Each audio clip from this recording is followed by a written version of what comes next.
Brooks Running has a new shoe for you runners out there. Did you hear that? Better turn up your volume. In fact, turn it up to the max. Introducing the all-new Ghost Max.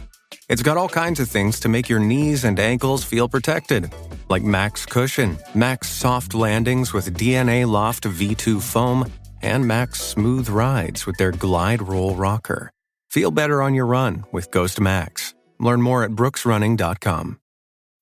Maruchan superfans are everywhere. From the busy moms who want to deliver maximum flavor in a flash to dorm room diners who want to put some slurp in their step. There are a ton of copycats you could use. But if you want to bless your bowl, there's only one true Maruchan. Whether you choose instant lunch, ramen bowls, yakisoba, or restaurant quality gold, Maruchan is the only ramen worth obsessing over. Smiles for all. Maruchan. See what all the ramen hype is about at maruchan.com.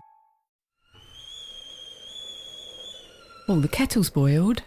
Great. Perfect timing. Should we get started then? I'm Victoria Vanstone. I'm Lucy Good. And this is Sober Awkward.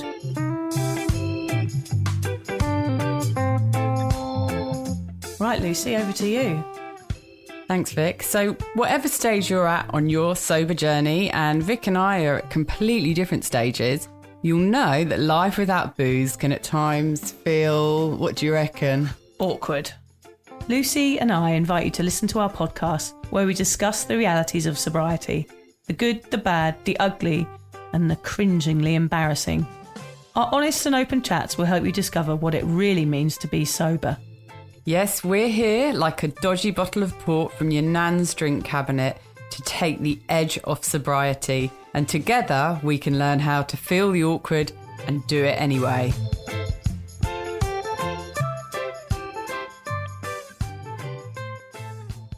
Where is he? I don't know, he just went outside. He's going to go and check on his car. There's a massive storm out there. What, he hasn't come back? No, he hasn't come back. We've lost Alan. Oh no, we need Alan. Alan! Alan! Fucking hell, Alan, are you all right? God, bit of a storm out there, was there? Little bit damp out there. Are you all right, mate? Fuck's sake. Oh dear, he's back to himself again. Bit rainy out there by the looks of you, Alan. Dear, oh dear, hope you're all right. I thought you might be in a better mood today. Yeah, why? Yeah, because I thought he might be happy about the amount of downloads we've been having, Lucy. Oh, he don't give a shit, No, does he doesn't he? give a shit, does he? All he can't worry about is his stupid car in the driveway. Yeah, he's worried about hail damage and getting home. Yeah. So he can have a beer. Yeah. Oh dear. So yeah, here we are again, Lucy Lou. Yeah, let's talk about those downloads. Yes, we've had thousands, over 2,000, I think. So with the feedback has been amazing so far. Yeah, I'm overwhelmed really by it. I think a lot of it's down to you, Vic. You've been sharing it on your platforms, which is really, really good. I think it's all down to you, Lucy. Well, yeah. We're so good to each other. But no, I mean, we've had some amazing responses actually, which have been really heartening and lovely to read. It makes it all worthwhile. I had one message from a lady this week who said she had to stop on the beach because she was laughing with joy and sadness. She was happy because it was funny and it brightened her day, and she felt just such connection with us, and that she was pleased that there are people out there just like her, and that's exactly why we're doing this, isn't it, Lucy? Yeah, it is exactly why. And didn't you get that one where your heart sank because you thought you were going to get a complaint? Oh, yeah. Someone was Someone on moaning about Instagram something. says, "I'm really angry with you." I was like, "Oh my God, what have I done now? What have I done this time?" And she said, "I'm really angry with you for only making 3 podcasts so far. When's the 4th one coming out?" So there's been loads of that this week. So we're really excited. And also we've proudly, in association with Hello Sunday Morning this week, we've connected up with them. I've got a good relationship with them. They're a sort of company in Australia that help people with their relationship with alcohol. So for more on Hello Sunday Morning, go to their website, which is hellosundaymorning.org. They have an amazing app called the Daybreak app, which anyone struggling with their alcohol can download. Yeah, it's absolutely brilliant. So we're pleased to be in association with Hello Sunday Morning from now on. Yeah, and we particularly like them because they offer everything for free like we do as well. So it's purely out there to help people. Yeah, and they're government funded as well. So yeah, definitely on the same level as us, Lucy. We appreciate that. Free help. That's what it's all about. Yeah, and that's what got me through. I found some free help and that's what got me sober, really. So it feels good to give back. But I forgot to tell you I've got a bill for you, Lucy. I mean, you didn't even pay for my dinner earlier. There I was waiting. Yeah. And then you asked me for $20 note. Yeah, sorry. Sorry about that. I didn't think you'd notice. I actually paid for the whole thing.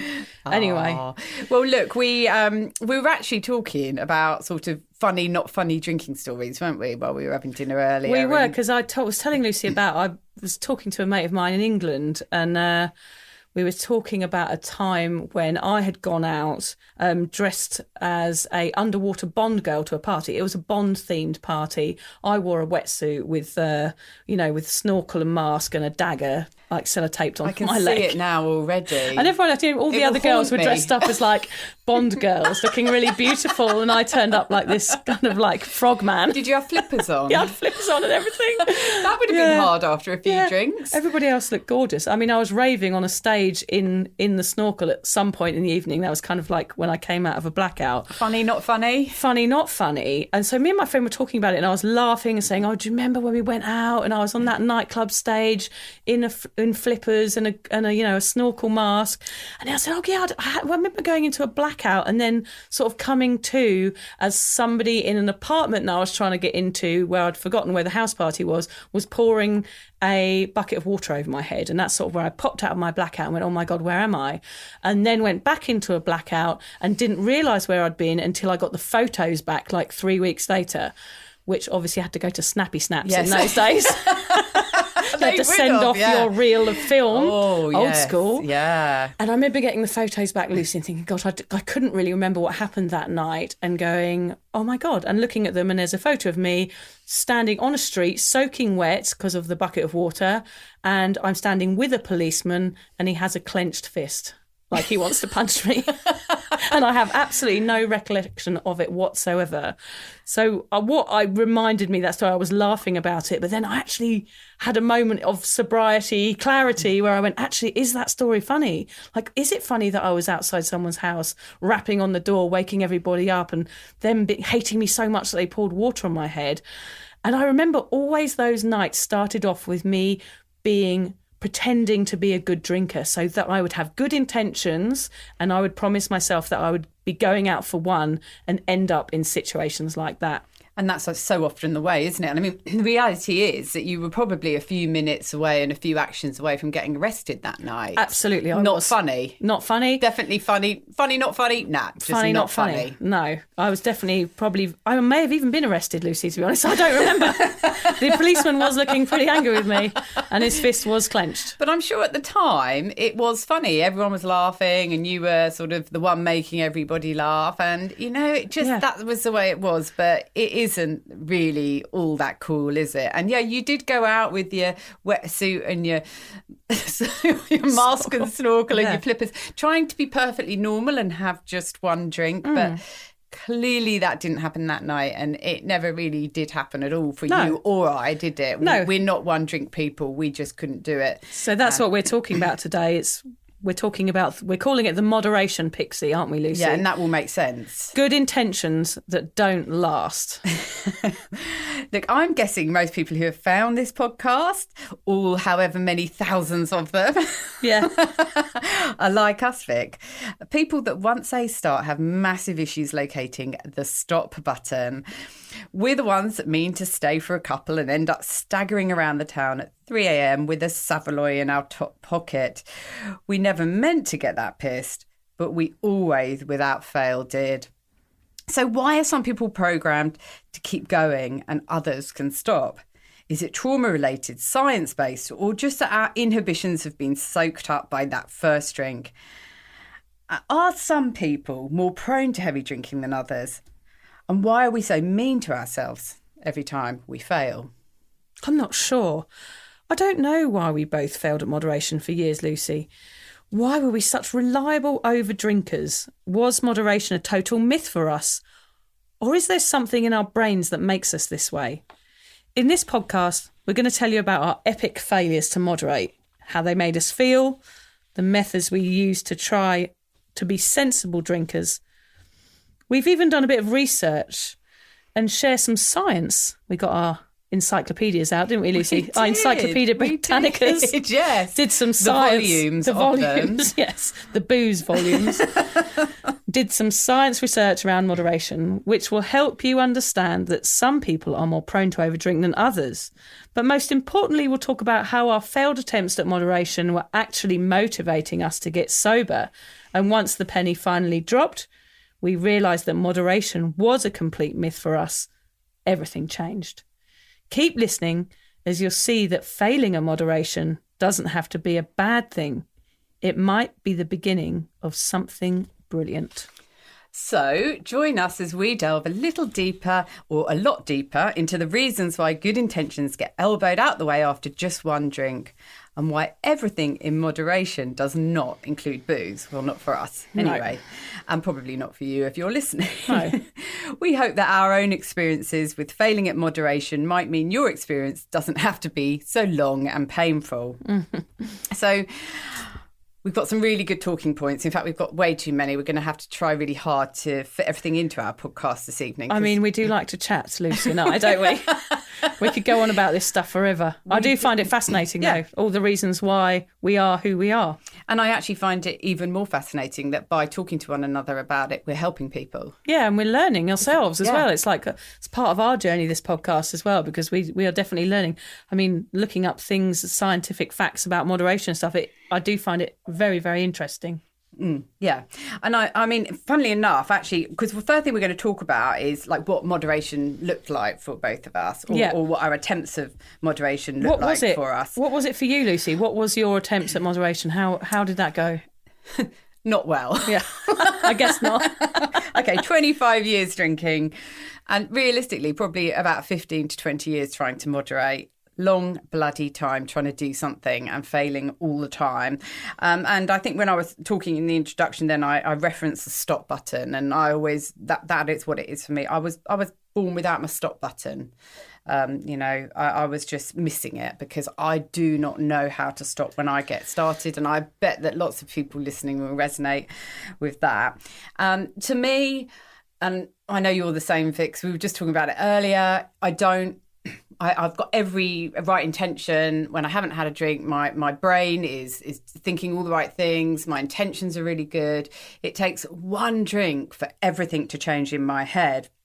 And it's crazy how differently you can think in that short time that it takes to drink one drink. We actually, funnily enough, because I do read my Quit Lit, that's what it's called, isn't it, Vic? Quit literature, yeah. Yeah, which is all the sobriety books. And I'm actually reading Alcohol Explained at the moment by William Porter.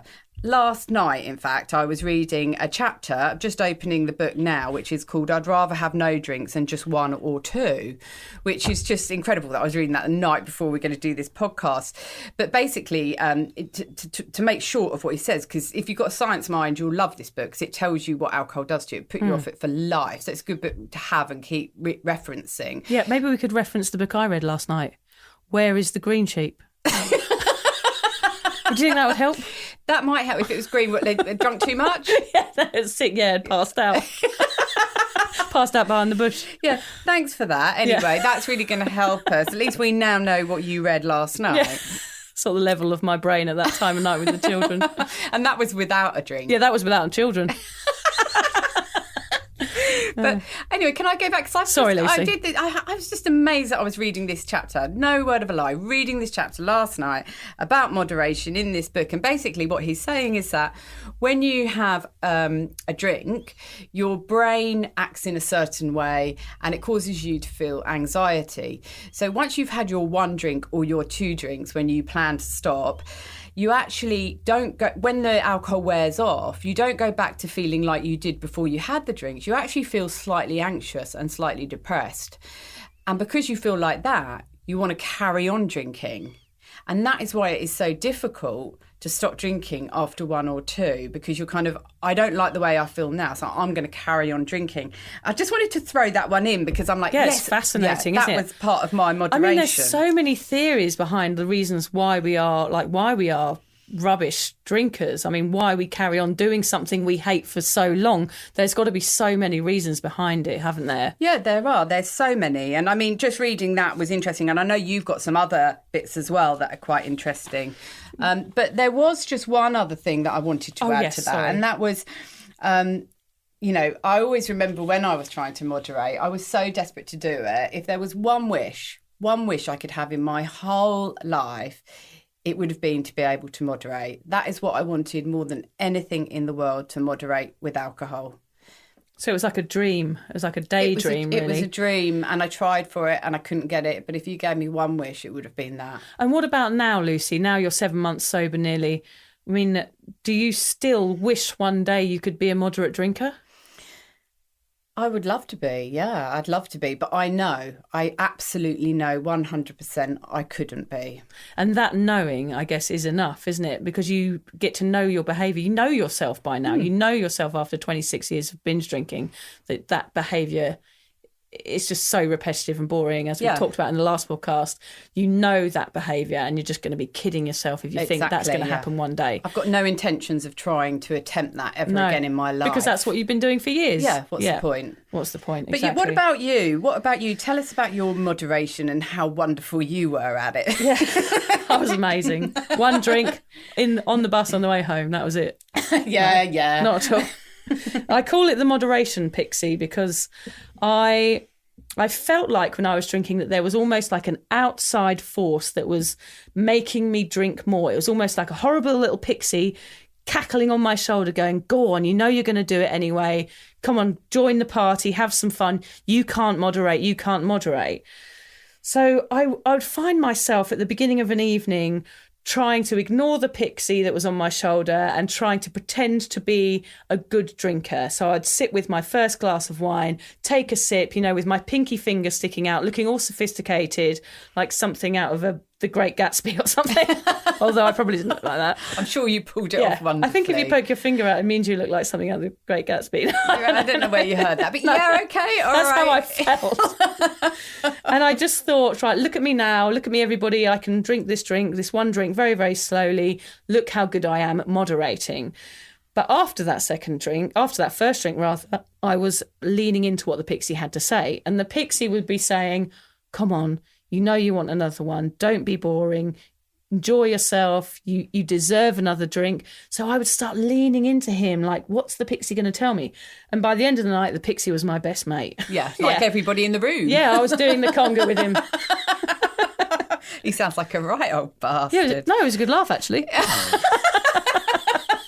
He was the one who got you in all the trouble. Yeah, he was. He was having the time of his life. Yeah, watching I you quite make a liked the tit of pixie. yourself. Nothing more amusing than watching someone else make a fool of himself. The pixie was sat on a horrible little podium pointing and laughing at me by the end of the night. Dance harder. Say it again. Oh, dear.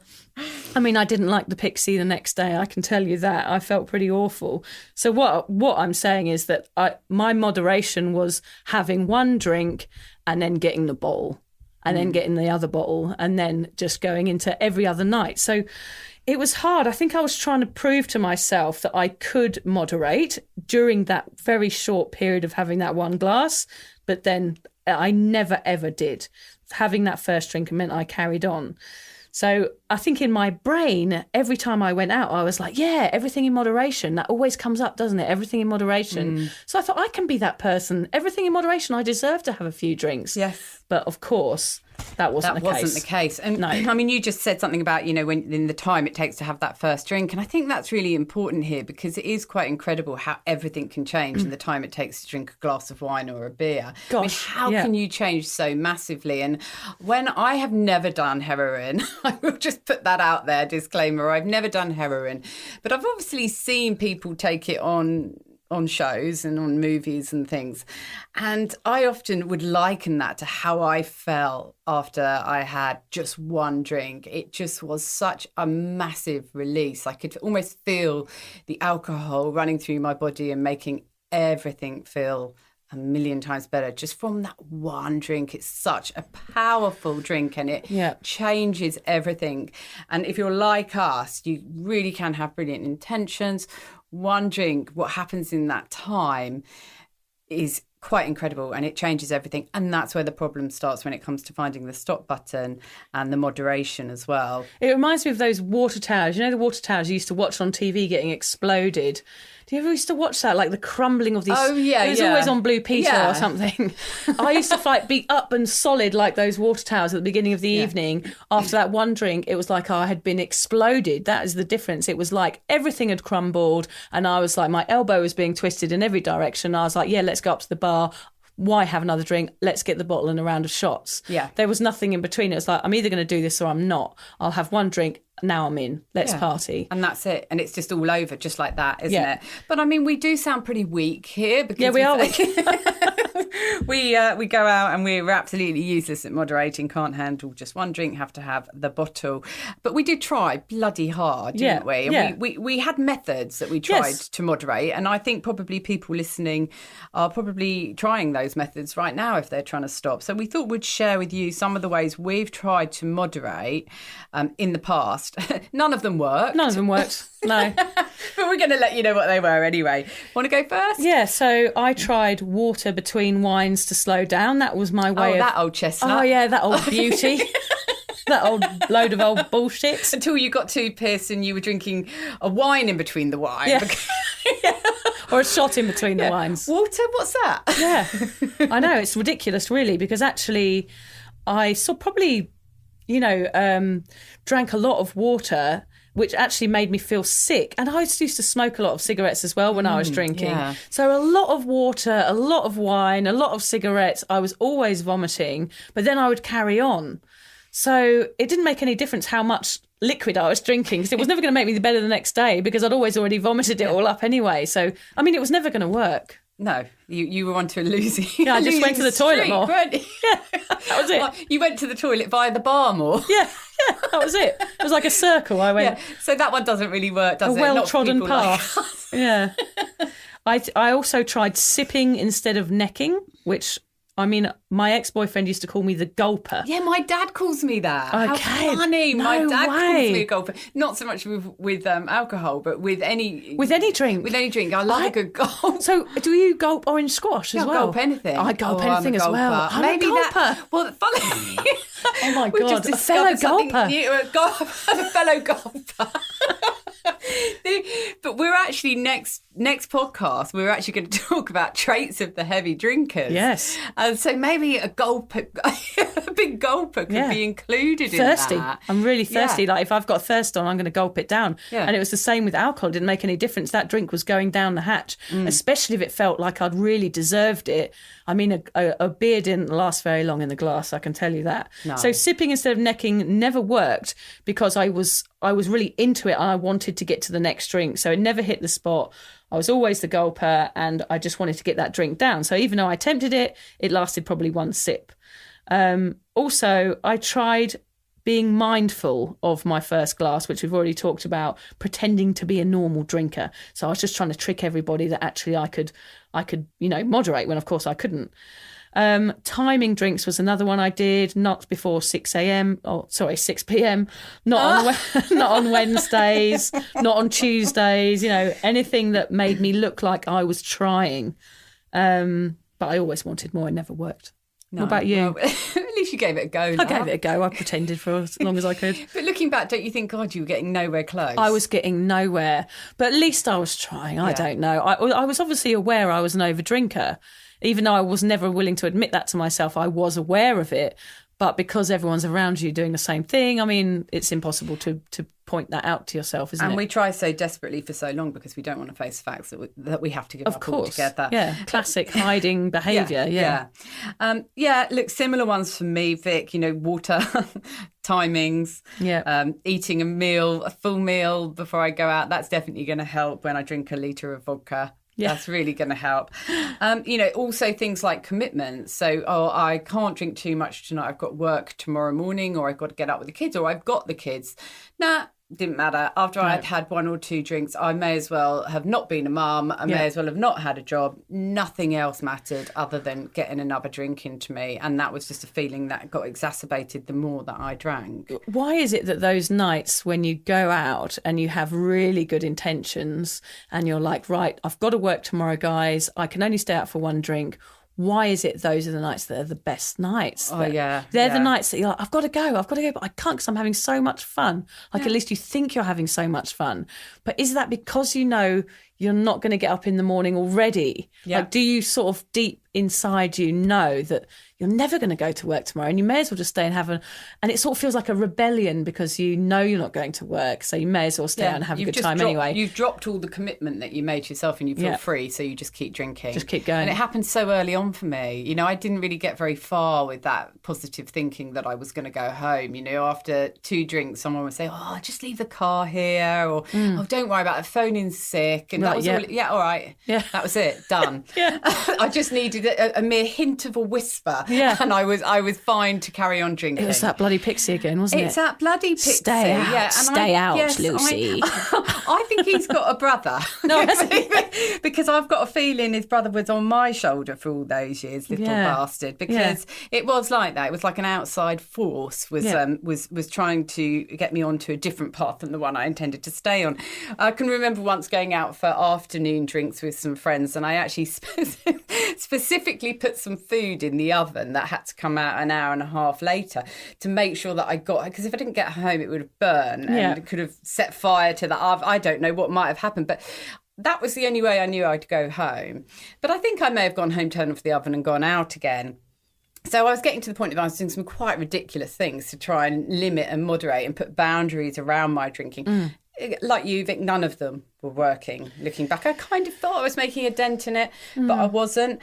And another thing that I did as well was, I used to go for quite a few health checks at the doctor. And, this is a big one for me to admit, actually, but I used to kind of hope there was something wrong with my liver. I hope that the doctor would say, you've done some damage, you've got to stop drinking. I think because I knew even then that I needed a really big scare. Nothing was working. So a moderation tactic for me was go and get my liver checked in the hope that there was something wrong with it. Oh, that is just crazy when you think about it, isn't it? It's basically you need a doctor in a white coat to say to you, you stop drinking or you're going to die. Yeah. And that is the only way that you were going to listen. I wonder if you would have listened if he had said that, or you would have been like, oh, he's just a crappy doctor. I'm going to go and see someone else. I'm going to go and get another opinion. I'll go and get a drink first. No, but that was how I felt. And when I was told everything was okay, I have to admit that there was a slight sense of disappointment because my one hope of stopping had gone. Yeah. So that was one of my forms of trying to moderate by somebody telling me you've got to stop or slow down. I don't know why we were listening to a Pixie, Lucy, because I've got some news for you. There are no such things as pixies. Oh, so, you only think that because you read children's books still. I think I'm living in a fairy tale, to be honest, most of the time. But no, I've only just realised there are pixies because there was one on my shoulder all of those years. Don't burst my bubble. I'm going to blame this all on that pixie, this whole 25 drinking business of mine. It wasn't me, it was the pixie. I think the pixie we will eventually all find out is us. Unfortunately, the pixie lives inside my brain. I've discovered. They're a bit pointy. They are a little bit pointy. I'd never noticed that before. Yes, and I do get very excitable around Christmas time. So we are the pixies, and thank God we don't drink anymore because we'd be a nightmare pixieing around together. Yeah, we would. Thank God. If we'd met when we were pixies. In our little pointy hats, there would have been trouble. There would have been trouble, a lot of trouble. So the question is, Lucy, why were we so crap at moderation? What do you think? Well, I guess it's just that feeling of wanting more. And is that an addiction? Is it because we want to numb out trauma or a bad day? And one isn't enough to make us forget? Or is there something in our bodies that's like pushing us to keep on drinking? It's hard to know, but there are probably a few points. In fact, we put a few bits together earlier, some suggestions around this. And one of the things that keeps us wanting more and making us so crap at moderation is the environment that we're in. Yeah, so even going into a pub, for me, the whole environment was exciting. For me, people around, people that I knew, the barman pulling a pint, all those things that, I suppose it's like the paraphernalia of drinking is what was part of the fun, and being around people that were drinking and the smell of soggy beer mats. Yeah, and, I was just going to say. Ashtrays, all of those things. Yeah, the smell of a pub, a good old English pub for us, because we both grew up in the UK and were very entwined in pub culture, which is a nice way of putting it. Yeah. But yeah, God, that smell of stale beer soaked into... Lovely. Oh, yes. Oh, yes. Oh, that really makes me fancy a drink. And we may be laughing, but... Yeah, it's true. Yeah, I mean, very nostalgic. So, yeah, your environment. So if you're in an environment where you're used to drinking, and that's why we have to sometimes stay away from those environments whilst we're stopping. And we've talked about that, haven't we? Yeah, because those environments sort of egg you on. Like, they do, why, if I'm in that environment, why would I leave? Because I have some good sort of mental connotations with that environment. It's somewhere where I want to be. It's somewhere where I guess you feel loved, where with everybody around you, there's a warm feeling. There might be a nice fire going. All of it is very endearing, isn't it? So why would you want to leave? Why would you want to have one drink? But is there a chance that we could feel those feels and just have that one drink or have no drinks? Like, that's what we're learning now, isn't it? Well, we certainly couldn't. I mean, I could probably go into a pub. Well, I would go into a pub now and not have a drink. It wouldn't feel right because I've spent too many years going into pubs and drinking. Yeah. So, yeah, that's where you have to sort of change where you go and things like that. So environment... Feel the awkward and do it anyway for yes, for sure. That's it, exactly. And, yeah, so the other thing, of course, which makes it really difficult to moderate is our drinking culture. Yeah, so drinking culture, I mean, you're surrounded by people that are heavily boozing, so you don't want to look like the odd one out. They're not having one drink, why should you? Yeah, so that's hard to get out of. And you know, we're taught that to socialise you need to drink. It's all on the TV adverts. There's big bottle shops everywhere. So drinking culture makes it really, really difficult. There's also things like family traits and habits. That's one for you, isn't it, Vic? Yeah, so maybe, you know, there is such a thing as it being hereditary. There is probably an aspect of that for some people. I do believe that definitely in some parts, and also growing up around heavy drinkers. I mean, you know, people that don't moderate, then you're always going to learn from your peers. So I definitely was around people who overdrank a lot. So yeah, I definitely feel that was the reason why I couldn't moderate. Yeah. Yeah. And for me, the other way was I grew up in a family of pretty much non-drinkers. And so there's not necessarily a correlation, is there, around that? So yeah, you can't always put it on that. So these are just points that could play a part in why you're struggling to moderate. There's also trauma. Yeah, so maybe one isn't enough to numb out any pain that you're feeling or any self-awareness or something from the past. So one will probably get you going a little bit and start making you feel better if you're feeling a bit down about something or you do have a void within you. But, you know, 2 is definitely going to get rid of that void. And then 3 and 4 and 5, you know, you're in a blackout and you don't have to think about all those awful things that you were thinking about before. So definitely there's something there to do with trauma and using alcohol to numb something out. Yeah, and the ironic thing is so often we drink alcohol to make ourselves feel happy. I mean, I know that I've suffered with depression for a long time, and you know, I've never felt as good as I have when I've stopped drinking, and I thought that alcohol was the thing that was helping me through.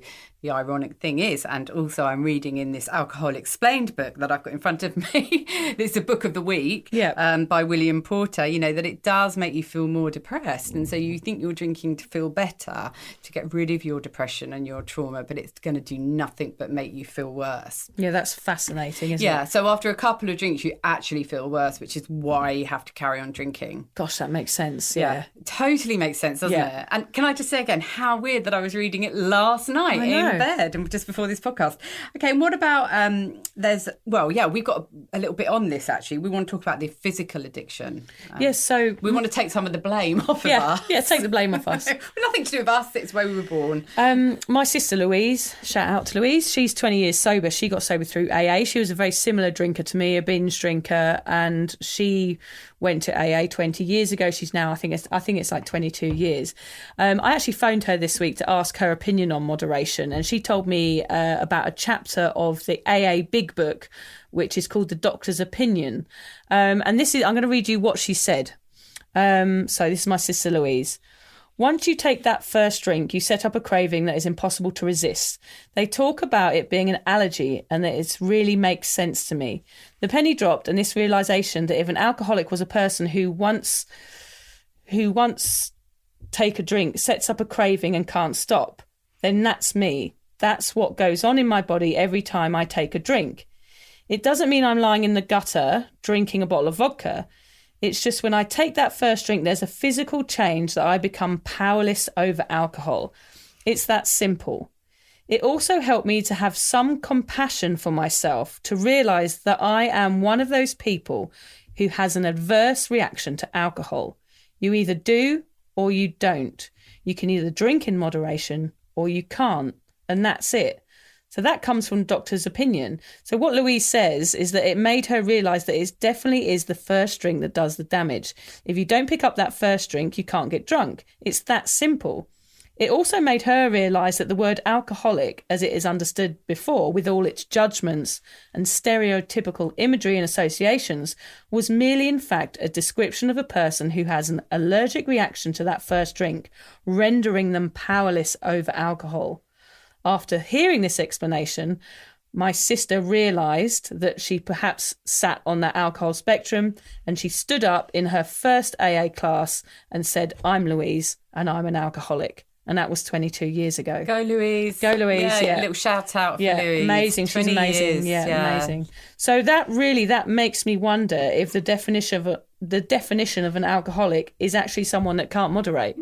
Yeah. And so, like she said there, some people are able to have one drink and leave it at that, and some people just aren't. Yeah. Is it really as simple as that? Yeah, is there a physiological component to this as well? And what we were talking about earlier is that, it does take a sense of blame away, because you feel like a failure when you try to do something and then you fail at it. You're trying to moderate and you can't. So therefore you are going to feel a sense of failure, and that probably kicks in with that hangover anxiety, that sense of gosh, I only went out for one drink and look at the bloody state I ended up with a Savaloy in my top pocket. Yeah. So and it's like a sense of self-loathing, hate, and all of this brings you to drink more because you do feel like a failure. So I've done a couple of AAs. It didn't actually, for me, AA wasn't what got me through to sobriety, but I did like that, what Lou said, because I think it really helps us to understand that, we were almost trying to do the impossible. Yeah. We weren't built like that. We weren't built to be able to have one drink and stop. And just talking about failure, it's always accompanied by a variety of emotions, things like embarrassment, anxiety, anger, sadness, and shame.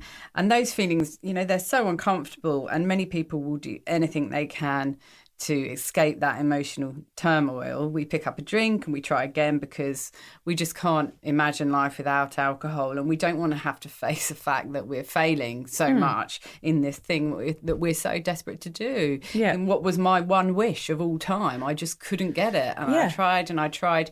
I'm one of those people who, if I want something, I try bloody hard to get it, and I usually will. Isn't that funny that you can be so successful in so many areas of your life? Yeah. But that one thing, there's definitely got to be a physiological thing behind it as well, because there's that one thing. You can be a really functional human, but there's this one thing you cannot control.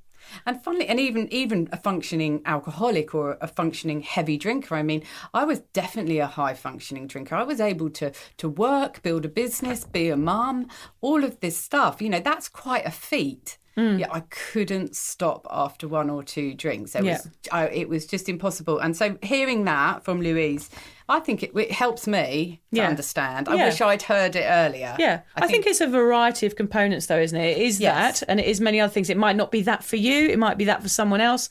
And it's, it's a variety. It's like a pie chart of, tiny little triangles of environment, culture, all of these things added together that make you into an over drinker. And I do think all of these things have there's a reason behind them. And it's interesting. Actually, in 2017, there was a study published in the Journal of Behavioural Decision Making. A little bit more research done here. Yes. We're on fire, Encyclopedias are out again. It says you shouldn't feel bad after failure. Now, that's quite hard, but researchers discovered that thinking about your emotions rather than the failure itself is more helpful. So, that sort of is something that we, looking back, did use. We didn't realise at the time, but all our failed attempts at moderation were actually all piling up. Yeah, we didn't. And giving us some strength to give up eventually. Yeah. Allowing yourself to feel bad is actually motivating. It is, I didn't know that at the time. No. It can help you work harder to find better solutions so that you'll improve next time. So each failed attempt is working towards something better. That's what it's saying, yeah. Yeah, exactly. And I think that I would have done anything for somebody to be listening to a podcast with someone saying that to me 15 years ago. Were there podcasts around 15 years ago? No, it was just the radio. Radio 4. It was the radio. Well, couldn't someone have told us? Terry Wogan. That probably Where's Terry Wogan when you need him? That might not mean a lot to people. No, sorry, it's for very English reference there. I feel you're making too many English references. Yeah, sorry, I'm English. What can I do? Sorry, Aussies. Kangaroos. That make up Wallabies? For it. Yeah, wallabies. There you go. Anyway, the fact is, as much as we didn't realise at the time, each failure was actually motivating us to get sober, unbeknown to us. Yeah. And so let's just talk a little bit about that. Do you want to just tell us how that was happening for you? So I think I was pretending to moderate. So I didn't really take note of my failure, but I knew I was failing. It's a funny thing. My attempts at moderation were an excuse to not totally give up drinking, is what I realise now, because I couldn't see out of that drinking bubble. I couldn't see a life for me without being that social butterfly, without being sort of inebriated in every social situation I've ever been in. So moderation for me, even though it was probably motivating me to get sober, every failure, I never clocked onto it. So I just used it as a way of people saying, look, you're not an alcoholic, you're just a fun time girl. So it all got sort of messed up in my failures was it was just a very hard thing to show people, because I was pretending. It was a fake persona. I had a smile plastered across my face, with one glass, knowing that I was going to get totally wasted. Little finger out. And Pixie on the shoulder. Yeah, big grin on my face, pretending to do well. And then the same person that was going, oh, isn't she a moderate drinker? Look at her, she's having one glass. That is the same person that was holding my ponytail at the end of the night as I vomited into the toilet. So I never kept up my persona for very long.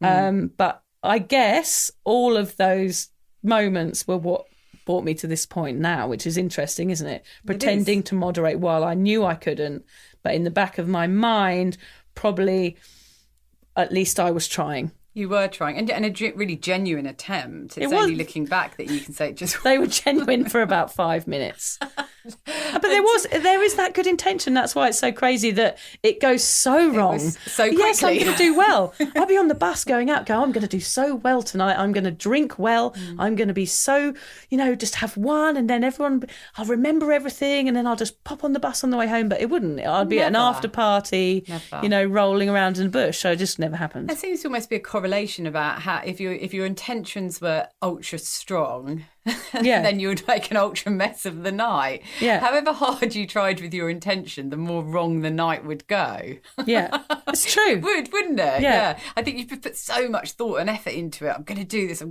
this, that you have an epic fail. But yeah, I mean, for me, I was motivated by all of my attempts to moderate more and more as time went by. I guess that, I was trying to moderate when I was all the way back there in my 20s. I was trying to moderate. Yeah. But then when I woke up and when you were hungover.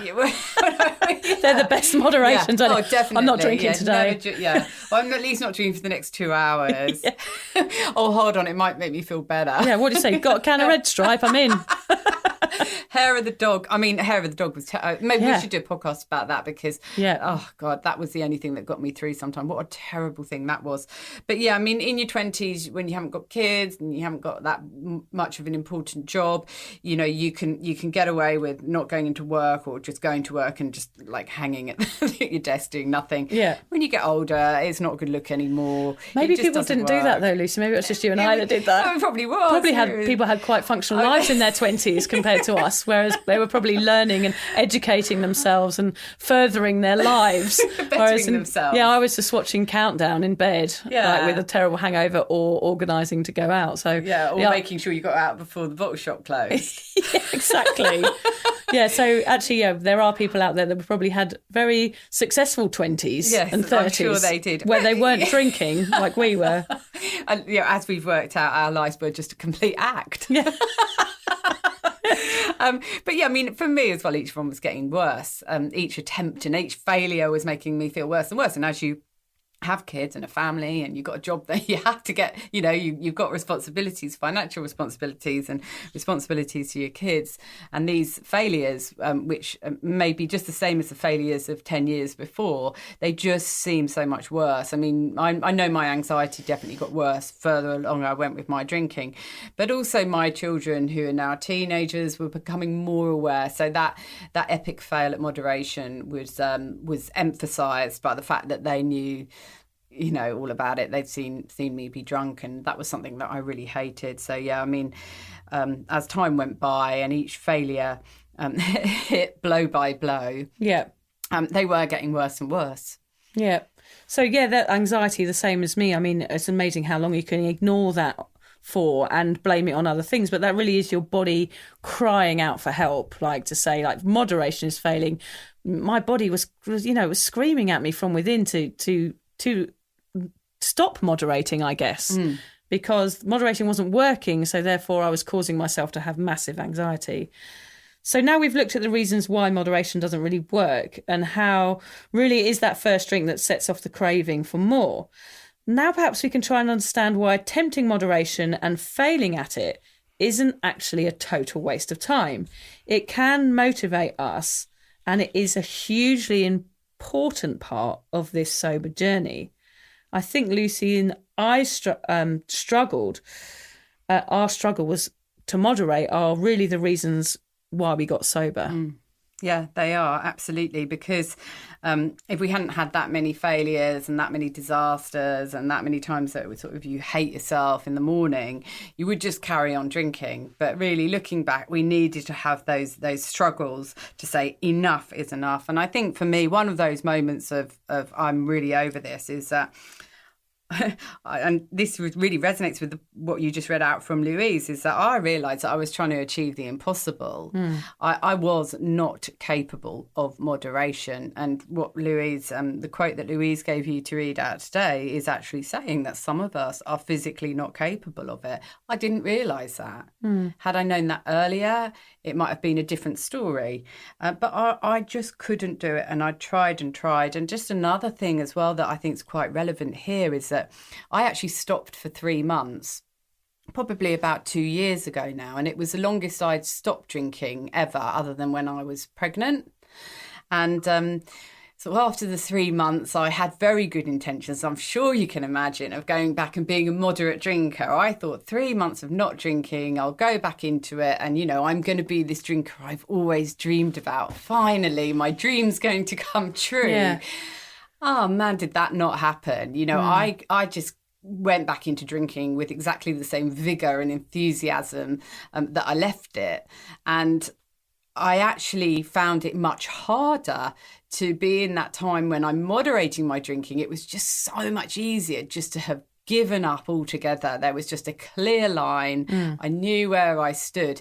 And I realised that during those 3 months, my head had been free of thinking about drinking and that constant, monotonous, boring, nagging preoccupation that you get onto about drinking had gone. And as soon as I finished that 3 months, I was back on it, and I realised that moderation was a problem. It wasn't working, and it was exhausting to try and fail. What you made me realise there, Lucy, as you're talking, is that I think maybe moderation, because if you'd given yourself over to drink, like you said, you were trying to moderate because it was either one thing or the other.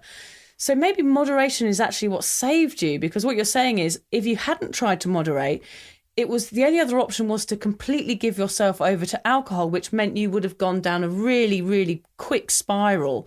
So moderation is perhaps what has saved you and brought you out of that spiral and inspired you to take care of yourself. So there is an element there of you saying, I was taking care of myself. I'm trying to moderate, so therefore I care about myself. Yes, exactly. So that's fascinating, really, because that is what has drawn you out from just going, right, I'm just going to get drunk. I'm just going to get, every time I go out, I'm just going to drink and I'm going to get drunk, because I never thought that, because I knew somewhere deep inside that wasn't the right thing to do, to go out and just get absolutely plastered. I always thought I'll just have a few and I'll try and be good. But really, that is our body and our minds, and something telling us, not the naughty pixie, you care about yourself and you are worthy of not getting totally drunk. So, there is a niggling feeling there, isn't there, of we do care about ourselves some way, even though we felt like we probably didn't at the time. We do care about how we are. Yeah. And it was that little thing that pulled us back and eventually led to sobriety. Yeah, I mean, failing at moderation, for me, convinced me I had a problem. So it's that same thing of me repeating the same old patterns, getting drunk, even though I was trying not to. It convinced me in the end that I had a problem with alcohol. Being rubbish at moderating forced me to seek professional help. Great quote that you had. The Einstein one. Was it the one? Yeah, what the definition of madness is just doing the same thing over and over and over again. Yeah. Something like that anyway. Yeah. Is that Einstein? I think it's Einstein, yeah. But I mean, that's what we were doing, the same thing over and over and over again, and that is it a Neil sign Armstrong? of madness. Neil Armstrong. No, I'm joking. I watched a brilliant movie about Neil Armstrong last night. It's good. Yeah, it is interesting. I have watched that. Yeah. Basically, failing at moderation is what leads you to seek professional help, which is always our message on this podcast. Is if your body is screaming out like that, if you're failing at moderation, it means you need help. It means you need someone to step in and help you with the problem that you can't solve yourself. Yeah, definitely. So, I mean, I really hope that people listening are thinking, okay, I can't moderate, I keep trying, I can't do it. Then you might feel like a failure, but this could be the beginning of your journey to sobriety. So maybe have a think about that and maybe be kinder to yourself, like we were, obviously, at one point looking back, because we tried so hard to moderate and that led us to sobriety. Be kind to yourself and recognise that maybe, just maybe, you weren't built to moderate. You weren't built for one or two drinks. And the only way that you can do this is by giving up altogether. And that's actually an okay thing, isn't it, Vic? Yeah, it is. It's the best thing. I mean, it's the best thing that we've both done.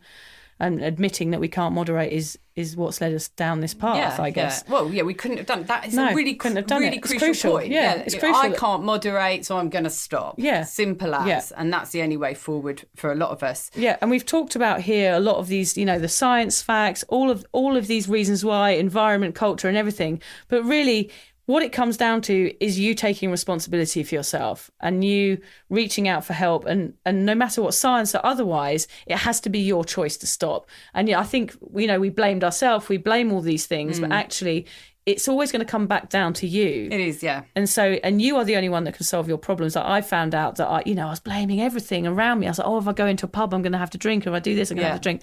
Really, it was my responsibility. And only when I took responsibility for my drinking was I able to stop. Yeah, it's like everything in life, isn't it? You've got to take responsibility for your part in it. And until you do that, you can't actually make change. I'm not taking responsibility for that packet of biscuits last night, though. Are you not? Well, you've got to. I'm sorry. I'm still saying the kids ate them. So we've got a few...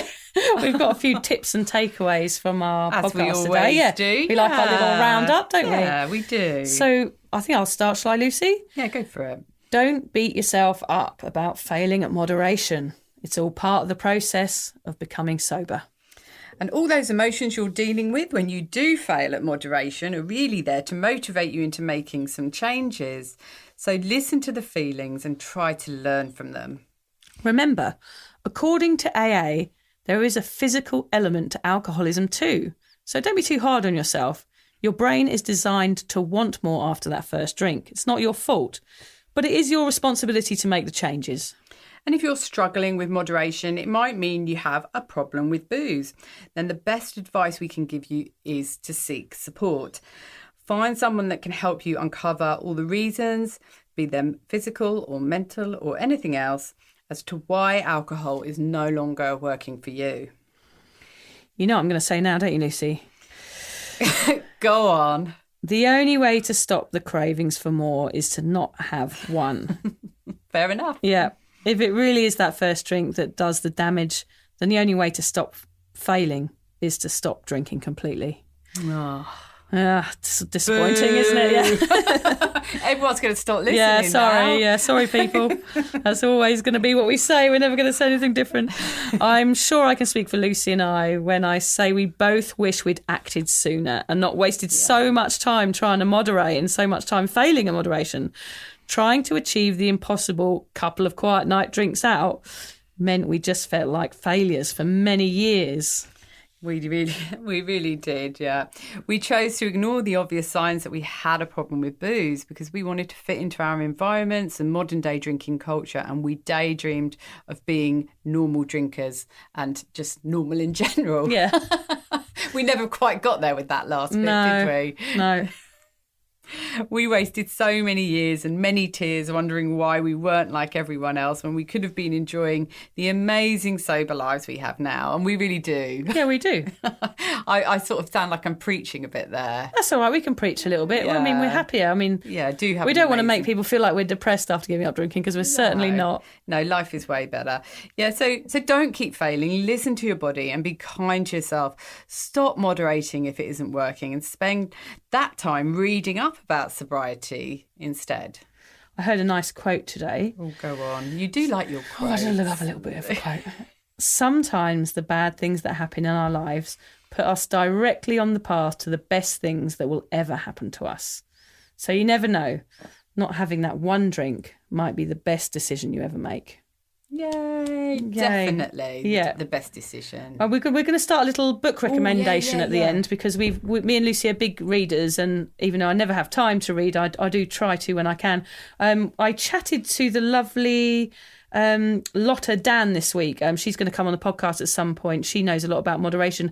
Her book, The Wine O'Clock Myth, is a really good book, The Truth About Women and Alcohol. So we're going to recommend that today. And she also wrote a book called Mrs. D is Going Without, which is a memoir about being a boozy housewife and now not being one. So yeah, she's from New Zealand, and we think we're probably going to have some guests on in the next series of Sober Awkward. So me and Lucy will be trying to round up some good people for you to hear from. Yeah, and I'm just going to add on to that book. I know I mentioned it earlier, but the Alcohol Explained book by William Porter, really great book if you just want to understand the effects that alcohol has on your body and mind. And if that's, everybody needs to hear different things when they're giving up drinking. And this is a really good book if you want to scare yourself into stopping because you find out the truth about what alcohol is doing to you. And I'm halfway through it now and love it. Yeah. I mean, there's so many good books out there, so many books that we can recommend, and we'll definitely be doing one every time we record a show. So, yeah. So, yeah, thanks, everybody. Thanks for listening. That was really fascinating, Lucy. I really love hearing about all the science and all of those things behind why we are massive booze bags. And I know what will happen, because it always happens. I'm driving home and think, I wish I'd said this. I wish I'd said that. Oh, Dan, that was really important. I think you've said enough. Put it out. Oh, well, thanks very much. I think we better go and check on Alan, actually, because I think he's gone into the bathroom on his own. He's probably in a sulk because he's probably got hail damage. I mean, we've probably got hail damage on our cars. You don't see us whinging. Oi, Alan, how's the car? Fucked. God love him.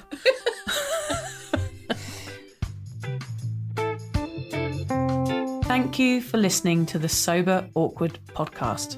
If alcohol is affecting your life in a negative way, you're struggling to moderate, or your hangovers are causing anxiety, it might be time for you to reach out for help. Contact your local doctor, a therapist, or connect with a local AA or sobriety group. In fact, Vicky's got a really great one.